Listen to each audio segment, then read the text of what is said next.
sabe el tema, porque normalmente me llama el día anterior y anoche era noche de museos. Yo no sé si se enteraron, pero todos los museos de la ciudad de Barcelona eran gratis, desde las 7 de la tarde hasta la 1 de la mañana. Y entonces estábamos en un museo junto con Lourdes y Juanjo y Mariela, yo y toda la tribu de hijos, Y estábamos dentro del Museo Egipcio y cuando salimos, allí por las 12:30 de la noche, vi la llamada del pastor y dije, bueno, el pastor no va a saber el tema. Así que por eso no tienen allí el tema en el boletín. Fue muy interesante el museo, se los recomiendo. Y la verdad es que me asombré de ver a mi hijo Lucas, que no habla, como ustedes saben, con nadie. Y al hijo de Juanjo y Lourdes, Mar, que tampoco habla con nadie, muy compenetrados, viendo todo el Museo Egipcio allí en el centro. La verdad que fue una experiencia interesante porque vimos que nuestros hijos se pueden conectar a través de unas esfinges y de momias y de cosas así. Así que muy bien. Eso por un lado. Y hoy al mediodía, para introducirnos en el tema de hoy, estábamos comiendo en la casa de Nancy y Alejandro, la familia de Alicia Paco, la hija y toda la familia. Por eso me vestía apropiado, ¿sí? Porque sabía que iba a pasar el día entre nenes. Estábamos allí, 3 familias comiendo, y yo pensaba, tengo que vestirme para pasar la tarde con Claire y con Joana encima y demás, y digo, tengo que predicar a la noche, así que digo, tengo que estar sufrido, pero la verdad es que ellas se han portado muy bien, y estuvimos compartiendo una tarde muy agradable con ellos. Y compartíamos un pedacito de la palabra del Señor. Nos había pedido Nancy de compartir como familias un pedacito de la palabra del Señor, y les compartía que hay una porción en el Salmo y otra en Deuteronomio, que después leanla en casa, en el Salmo 145, que dice: cercano está Jehová a los que le invocan.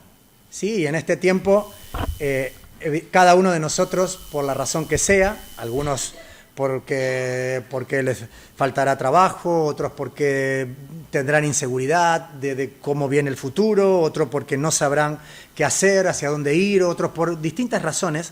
Todos estamos necesitando saber que nuestro Dios está cercano, ¿sí? Quizás mucho más que otras veces.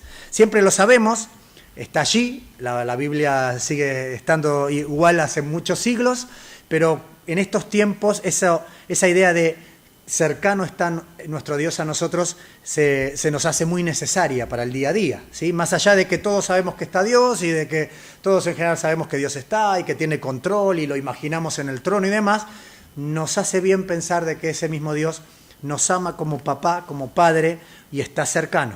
Y en el pasaje que leíamos paralelo ahí en Deuteronomio dice: no hay nación, porque en el Antiguo Testamento no hay nación que tenga un Dios cercano como la nación que tiene a Jehová. Sí, entonces ese es el Dios que tenemos nosotros también, que tenemos hoy en día. Es un Dios cercano. Y yo decía allí en el pequeño grupo de reflexión que teníamos en esta tarde, que se nos hace difícil muchas veces pensar en nuestro Dios como un papá cercano, porque nuestra imagen de papá no deja de ser de estar envuelta en el egoísmo del ser humano, ¿sí? Nosotros hoy por hoy, donde por ahí las familias tienen que pensar, me voy, me mudo, si me quedo sin trabajo me agarro todo y me voy, o me mudo, me voy al pueblo, lo que sea, muchas veces nuestros hijos son acarreados, se la tienen que tragar, por así decirlo, ¿no? Le decimos, mira, mientras vivas bajo mi techo y tengas que comer de mi dinero, ¿a dónde voy? ¿Sí? Entonces, nuestra idea humana es que a veces, o no siempre, papá decide pensando en mí. A veces piensa en él, ¿sí? Y por ahí yo me quedo sin estudio, yo me quedo sin posibilidades de universidad, y por ahí me pierdo los amigos. Y de esto tratan muchas cosas, ¿sí? Yo el otro día veíamos con Abby, no sé si el último capítulo de la temporada o qué, de Violeta, una serie argentina que ve Abby. Y estaba más o menos en eso, que el papá decidió que de repente se iban de España a Argentina y le dijo a Violeta, nos vamos. Y Violeta perdía los amigos, perdía el estudio de todo lo perdía porque el papá decía que se iba. Y es un poco la idea que a veces tenemos de papá. no es ese papá el Dios que piensa en nosotros. Dios, si dice que está cercano a nosotros, es un papá sin egoísmos y que realmente piensa en mí, ¿sí? Que es totalmente distinto, no tiene dobles intenciones. No hay un hombre allí cuando dice cercano está Jehová, ¿no? Porque a veces uno dice, si me está dando algo, ¿qué me está por pedir? Y uno siempre está viendo la segunda intención en el ser humano, ¿no? Si este se porta bien conmigo, si me da algo, ¿qué me está por pedir? Si me ayuda en algo, ¿qué estará pensando por detrás? Dios nunca tiene dobles intenciones más que el amor hacia mi vida. Y un poco de eso habla el capítulo 7 de Juan. No vamos a hablar de los versículos que leímos, ¿sí? Simplemente los quería leer para que tuviéramos una idea de por qué se da todo el contexto que vamos a hablar hoy.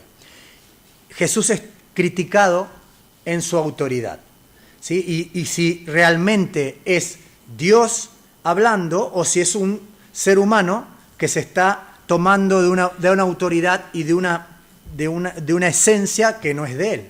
Por eso leíamos, ¿no? Lo mandan a buscar los alguaciles y lo van a los alguaciles a que lo busquen y se cuestiona su autoridad y no será un demonio y no será una persona, un falso profeta, una persona, ¿cómo puede ser que si no viene de Galilea? Todo ese cuestionamiento está en el medio. Y dentro de este pasaje Jesús nos muestra que cuando Dios está cercano y nos cuida y se cuida de nosotros, tiene maneras de hablarnos. Y hay 2 o 3 versículos que tienen que ver con en el momento o la manera de interpretar cómo Dios nos habla a nuestras vidas hoy en día. Y el primer versículo que vamos a leer está en el versículo 39. Esto hablábamos en esta mañana, y es importante. En el capítulo 7 de Juan, versículo 39 dice: esto dijo del Espíritu que habían de recibir los que creyesen en Él, pues aún no había venido el Espíritu Santo, porque Jesús no había sido aún glorificado. Dios nos habla porque ya envió el Espíritu Santo. No era lo que pasaba cuando Jesús hablaba aquí, pero sí es lo que pasa con nosotros hoy. Nosotros ya tenemos al Espíritu Santo de nosotros, ya fue glorificado Jesús y ya descendió el Espíritu Santo. Entonces, el Espíritu Santo en nosotros, como veíamos esta mañana, nos habla o nos dice cosas de parte de ese Dios cercano, ¿sí? Y nos trabaja y nos muestra cosas para nuestra vida diaria. Y hay 3 versículos que vamos a leer que tienen que ver con la manera en que Dios nos hace saber lo que Él quiere. En el capítulo, vamos a leer siempre el capítulo 7, versículo 18. En el versículo 18 dice: el que habla por su propia cuenta, su propia gloria busca. Pero el que busca la gloria del que le envió, este es verdadero y no hay en él injusticia. ¿Cómo saber que lo que estoy recibiendo o creo recibir de Dios es realmente de Dios y no es de mí mismo, no es de la persona que me lo comenta, no es del predicador? Este es un principio. El que habla de su propia cuenta, su propia gloria busca. Pero si busca la gloria del que le envió, es digno de ser escuchado. Si la palabra que Dios me está dando a mi vida lleva la gloria a Dios, es de Dios. Si está llevándome gloria a mí o a la persona que me la dice, hay que descartarla. Eso es un poco lo que dice Jesús de sí mismo. Dice: yo no hablo para la gloria mía, sino que le doy la gloria al Padre. Jesús hizo eso y siempre que Dios nos habla, hace lo mismo. Nos habla y nos da indicaciones que llevan la gloria a Dios. Nunca a nosotros mismos o a otras personas.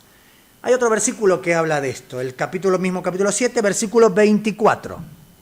No juzguéis según las apariencias, sino juzgad con justo juicio. ¿Sí? Muchas veces cuando intentamos entender lo que Dios nos dice, tenemos en cuenta las apariencias, ¿sí?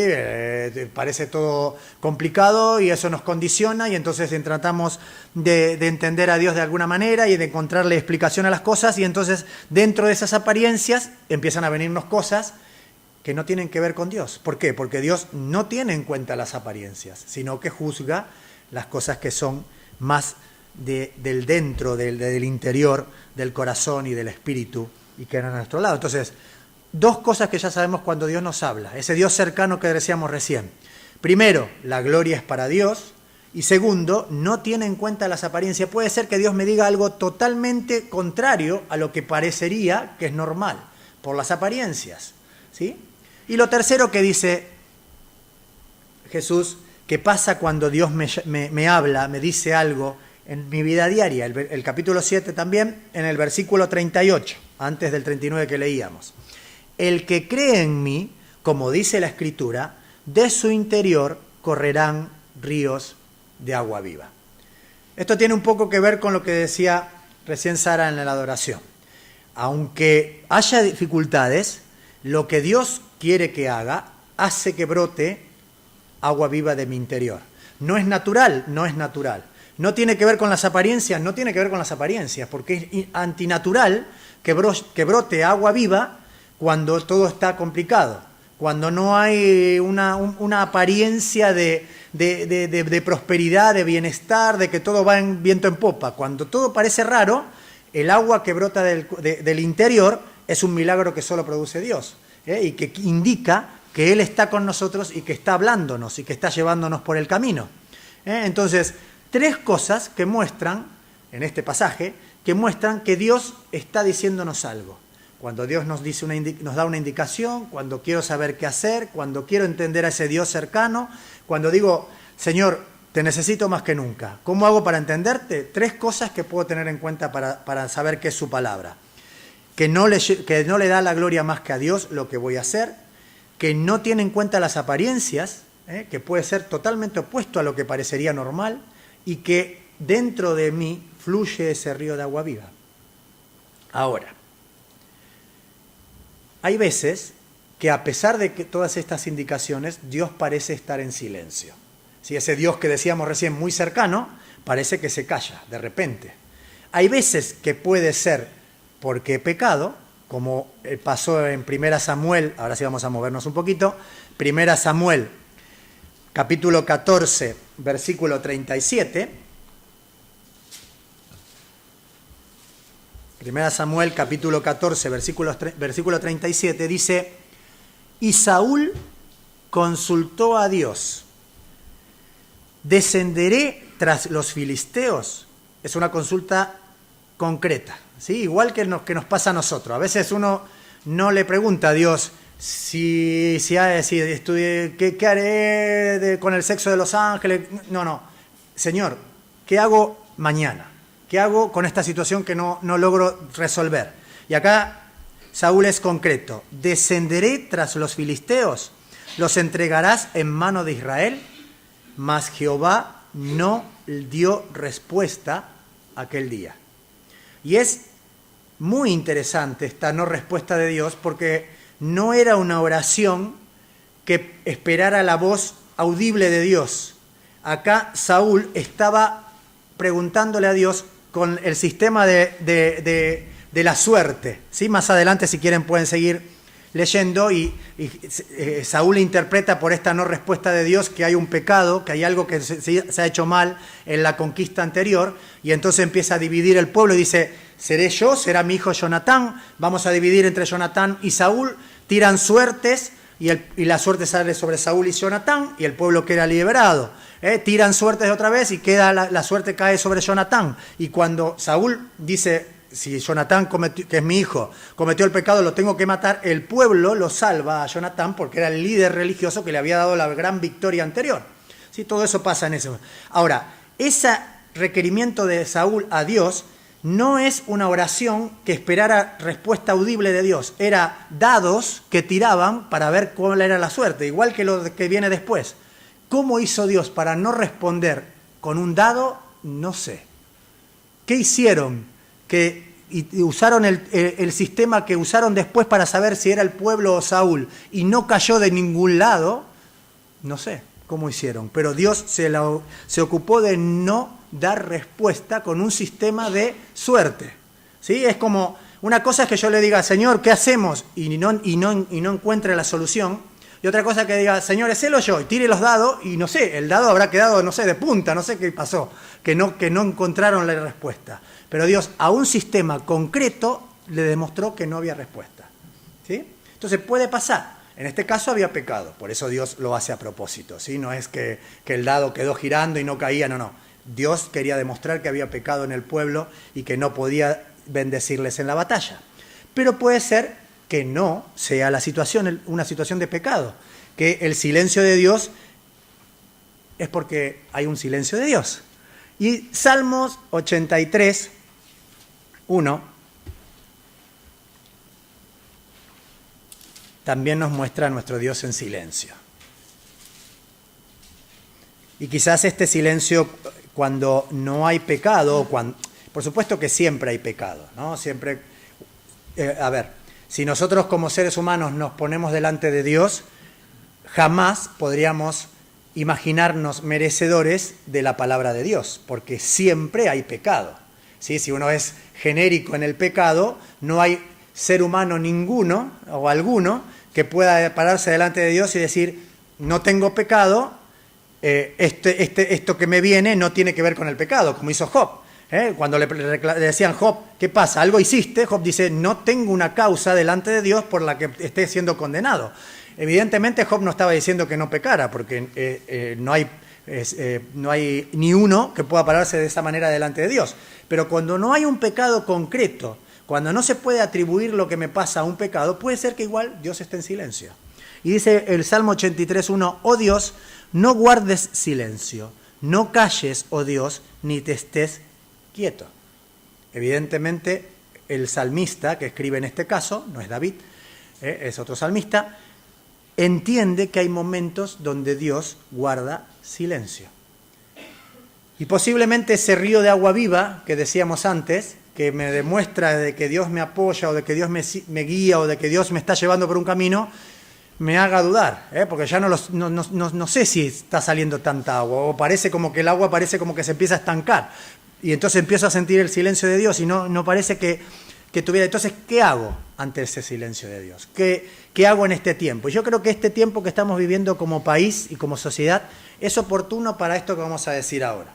Yo creo que ya estamos pasando la crisis que nos desesperó para pasar a la crisis que uno busca la manera de asimilar. ¿Sí? Ya como familias pasó ese tiempo de decir, ¿dónde voy? Me muevo, dejo todo, me voy, de desesperación.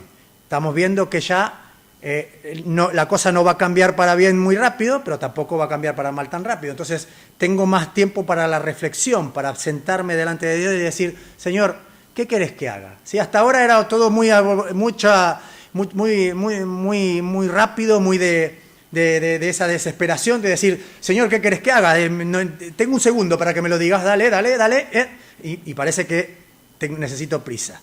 Cuando va pasando las cosas y vamos acomodándonos un poco más y ya entiendo que por ahí no puedo tener ya más 3 sueldos en casa y tengo que vivir con uno, y ya me acomodé y ya vendrá el segundo y bueno, ya llegará y el Señor sabrá por qué, que yo tengo tiempo a decir, si hasta ahora estoy entendiendo que hay un silencio de Dios y que veo que ese río de agua viva no se termina de hacer realidad en mí, o que empieza como a estancarse el agua y empiezo a sentir como que Dios está en silencio y no lo entiendo, ¿qué tengo que hacer? Ahora que ya tengo esa pausa, ese decir, ¿qué hago? Ya no estoy corriendo como loco y necesito que todo pase enseguida. La respuesta al silencio de Dios puede ser que sea un silencio delante de su presencia. Y hay un salmo también, el Salmo 37, 7 al 9, que habla del silencio de nuestra parte, ya no de Dios. Salmo 37, del 7 al 9, dice, guarda silencio ante Jehová y espera en él. No te alteres con motivo del que prospera en su camino, por el hombre que hace maldades. Deja la ira y desecha el enojo. No te excites de manera alguna a hacer lo malo, porque los malignos serán destruidos, pero los que esperan en Jehová, ellos heredarán la tierra. ¿Cuál es la respuesta ante un silencio de Dios o un aparente silencio de Dios en nuestras vidas? Guardar silencio ante Jehová. Es hora de decir, no corro más. Vamos a sentarnos, si tenés un banquito como el pastor allí arriba, decir, vamos a relajar. Quizás Dios me está pidiendo un silencio, un tiempo a solas, un no desesperar ni alterarme ante la prosperidad del de al lado, porque Dios sabe todas las cosas, y dejar que sea Dios el que me haga heredar la tierra. Ya llegará. Los que esperan en Jehová heredarán la tierra. Y hay una idea similar en Lamentaciones, te voy a hacer buscar un libro raro, Lamentaciones 3, del 25 al 28. Y este pasaje en este lugar suena extraño, porque Lamentaciones es un libro que justamente habla de lamentarse, de un tiempo malo, de un tiempo de angustia, de depresión. Y una idea positiva dentro de este libro parece rara, pero es una idea positiva. Y Lamentaciones, capítulo 3, del 25 al 28, dice, bueno es, fíjate lo que empieza con la misma idea que empezábamos al principio del mensaje. Estoy leyendo 25. Bueno es Jehová a los que en él esperan. Bueno es Jehová a los que en él esperan, al alma que le busca. Bueno es esperar en silencio la salvación de Jehová. Bueno le es al hombre llevar el yugo desde su juventud. Y eso se refiere a saber que hay momentos de angustia en la vida. Por eso habla de la juventud. Lo antes que pueda aprenderlo el ser humano. Desde su juventud. Que se siente solo y calle porque es Dios quien se lo impuso. Que se siente quiere decir que se siente solo y calle delante de Jehová porque es Dios quien se lo impuso. Quien le está imponiendo un tiempo de sentarse a solas a buscar de Jehová. ¿Por qué podemos sentarnos a solas delante de Jehová? Porque bueno es Jehová. El libro que siguen Sara y Mariela habla de la experiencia de tener crisis de fe en nuestra vida de cristiana. ¿Sí? Mi experiencia con Dios surge de esa idea, de que cada cosa que nos pasa nos lleva a una crisis de fe, porque es plantearme ante esto, ¿qué hago? ¿Sigo confiando en Dios o retrocedo? Y quizás este sea el tiempo que nos toca vivir en base a este versículo. Cuando las cosas tardan, cuando el silencio se prolonga, cuando no encuentro la solución, estar en silencio delante del Jehová demanda que yo decida si Jehová es bueno ahora. No si algún día fue bueno, si será bueno cuando vuelva, no. Dios es bueno hoy conmigo, está cerca. No una idea genérica y cósmica. Hoy en mi realidad, ¿está cercano Jehová? Si así es mejor es guardar silencio delante de su presencia, sentarme y callar delante de él. Sentarme, dice, hay que sentarse. Es difícil para nosotros sentarnos delante del Señor y callar delante de su presencia, dejando que Él tenga control de nuestra vida y que nos demuestre que Él es el bueno, que Él es el cercano, que lo mejor que nos puede pasar como nación es tener al único Dios que está cerca de su pueblo. Vamos a orar. Papá, gracias porque a lo largo de nuestras vidas muchas veces nos llevas a nuevas experiencias de fe. A veces parece que el crecer en la fe es un tiempo particular de nuestra llegada a tu presencia, a tu camino, que sirve para un tiempo inicial y que quizás no muchas otras veces va a ser confrontada, va a ser sacudida. Pero en los tiempos de crisis, en los tiempos de dificultades, en los tiempos donde parece que todo está en silencio y que no entendemos y que no comprendemos lo que hacer y que no sabemos hacia dónde dirigir nuestros pasos, volvemos a tener, Señor, la necesidad de decidir si te sabemos como un Dios bueno, como un Dios cercano. Y posiblemente todos nosotros te sepamos así, Alguna vez en nuestra vida lo hemos experimentado. Alguna vez te hemos visto hacer un milagro. Alguna vez hemos tocado tu presencia a nuestro lado, en nuestro caminar constante y diario. Pero seguramente cuando la crisis va caminando en nuestra vida, empezamos a dudar, Señor, y somos confrontados con esa necesidad de volver a plantearnos, ¿es bueno mi Dios?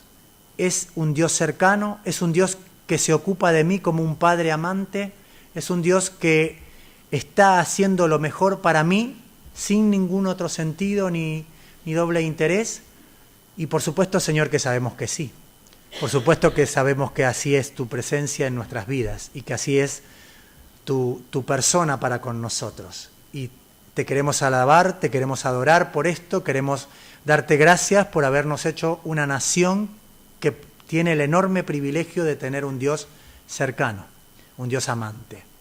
Pero, Señor, te pedimos que nos enseñes a sentarnos delante de tu presencia en este tiempo, a callar delante de ti para dejar que tu salvación llegue, no para hacer críticas, no para cuestionarte, no para confrontarnos, sino para esperar que tu salvación llegue, que tu mano se ponga en movimiento a la hora y en el momento que tú consideres que es bueno para nuestras vidas.